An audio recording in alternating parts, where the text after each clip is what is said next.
नमस्कार, मी गायत्री स्वामी आणि आपण पाहत आहात सकलम.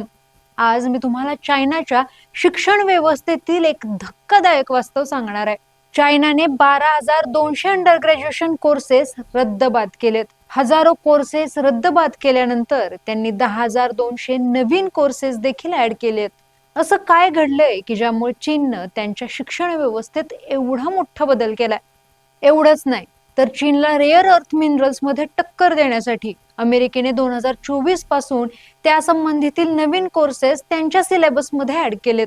जागतिक महासत्तेच्या स्पर्धेत असलेल्या या दोन्ही देशांना त्यांच्या शिक्षण व्यवस्थेत का बदल करावेसे वाटले, त्यांनी कोणते बदल केले आणि त्याचा परिणाम काय, आणि भारताने याची का दखल घेतली पाहिजे, या संपूर्ण प्रश्नांचा आढावा आपण आजच्या व्हिडिओमधून घेऊयात.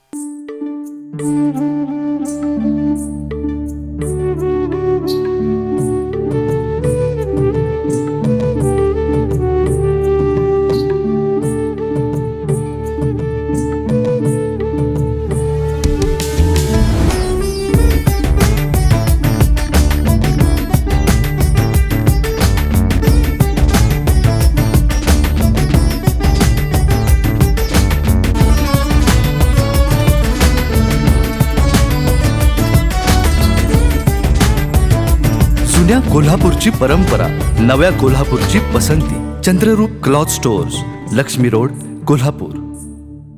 चीनने त्यांच्या एकूण विद्यापीठातील एकूण कोर्सेस पैकी 30% कोर्सेस मध्ये बदल केलेत आणि यामध्ये साधारणतः arts, humanities, foreign language, general management या संबंधित कोर्सेस हटवले आहेत.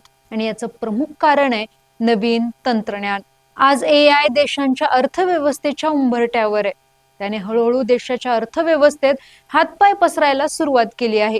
यामुळे भविष्यातील अर्थव्यवस्था ही artificial intelligence, robotics, advanced computing, quantum technologies या बेसवरती उभ्या राहतील. आणि त्या अनुषंगाने चीनने त्यांच्या शिक्षण व्यवस्थेत बदल करत फ्युचर इकॉनॉमीसाठी देशाला घडवत आहे. चीनमध्ये 6 वर्षाच्या मुलाला अल्गोरिदमचे शिक्षण दिले जात आहे. सध्या सोशल मीडियावरही चीनमधील बुकशॉपमध्ये 1 वर्षापासूनच्या मुलासाठीच्या पुस्तकांमध्येही AI, स्पेस आणि टेक संबंधित गोष्टी आहेत आणि याची रील ही व्हायरल होत आहे. कोणत्याही देशांची खरी ताकद म्हणजे त्यांची लोक. देशाची प्रगती करायची असेल तर प्रत्येक नागरिकाचा विकास करणं गरजेचं असतं. देशाच्या ह्युमन कॅपिटलचा योग्य दिशेने वापर देशाच्या प्रगतीची फर्स्ट स्टेप असते. आणि हे वेळेत ओळखून चीनने एका रिपोर्टनुसार 2024 मध्ये चीनची रिसर्च आणि डेव्हलपमेंट मध्ये गुंतवणूक $785 बिलियन इतकी होती.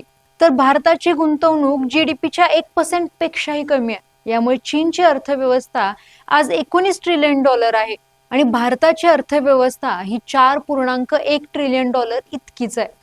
अर्थव्यवस्थेच्या बाबतीत चीन भारताच्या 5 पट जास्त ताकदीचा आहे. देशाची प्रगती, आपली अर्थव्यवस्था आणि तिच्या गरजा पुरवणारी, तिला पुढे घेऊन जाणारी सृजनशील, कौशल्यपूर्ण लोकांची फौज निर्माण करण्याचं काम ही शिक्षण व्यवस्था करत असते. फ्युचर इकॉनॉमीचा विचार करत चीनने आत्ताच पावले उचलायला सुरुवात केली आहे. आपल्या भारतात काय परिस्थिती आहे याची दखल घेऊयात. 2024-25च्या इकॉनॉमिक सर्व्हेमध्ये AI मुळे अर्थव्यवस्था बदलतीये आणि त्यानुसार बदल करणं गरजेचं आहे हे अधोरेखित केलं गेलंय. आपल्याकडे नॅशनल एज्युकेशन पॉलिसी 2020 आली.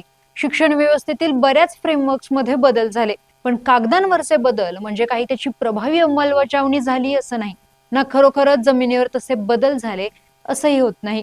आणि सध्याचीच परिस्थिती पाहता आपल्याकडे असणारे जॉब्स आणि लागणारे स्किल्स आणि सध्याच्या सिलेबसवर निर्माण होत असणारा शिक्षित तरुण याच्यामध्ये प्रचंड तफावत आहे. आणि आता ही दरी AI मुळे वाढणार आहे. आतापर्यंतचा आपला अभ्यासक्रम बदलायचा स्पीड पाहिला तर जिल्हा परिषदेच्या शाळेत AI शिकवायला अजून किती वर्ष लागतील याचा अंदाज तुम्हाला आहेच आहे.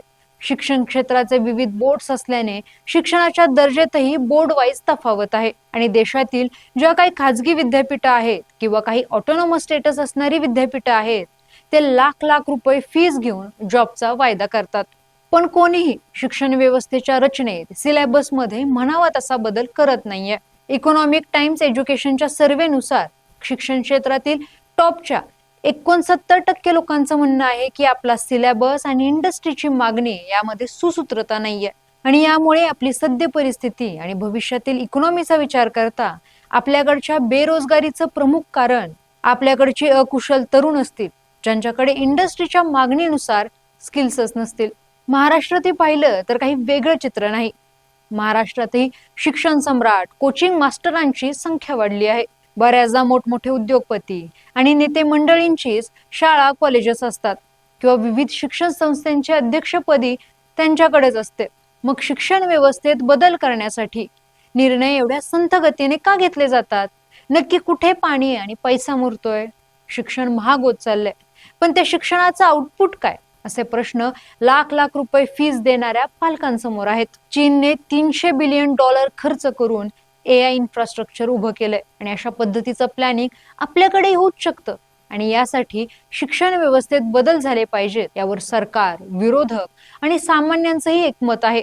पण त्यासाठी आपल्या देशाची स्ट्रेंथ ओळखून, जागतिक अर्थव्यवस्थेचे ट्रेंड समजून घेऊन, त्या अनुषंगाने आपल्या अर्थव्यवस्थेची दिशा व धोरणं ठरवावी लागतील आणि त्याच्या आधारे शिक्षण व्यवस्थेत बदल करावे लागतील, असं तज्ज्ञ सांगतायत. आणि आंबेडकरांनी सांगून ठेवलंय, शिक्षणाशिवाय स्वातंत्र्य अर्थहीन आहे आणि सशक्त भारतासाठी सुशिक्षित फ्युचर रेडी तरुणांची गरज आहे. आणि यामुळे चीनने आज जे धोरणात्मक बदल केले आहेत याची आपण दखल घेतलीच पाहिजे.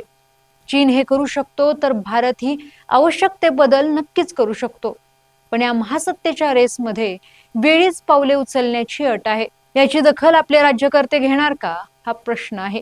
तुम्हाला हा व्हिडिओ आवडला असेल तर लाईक करा, शेअर करा आणि सकलमला सबस्क्राईब करायला विसरू नका.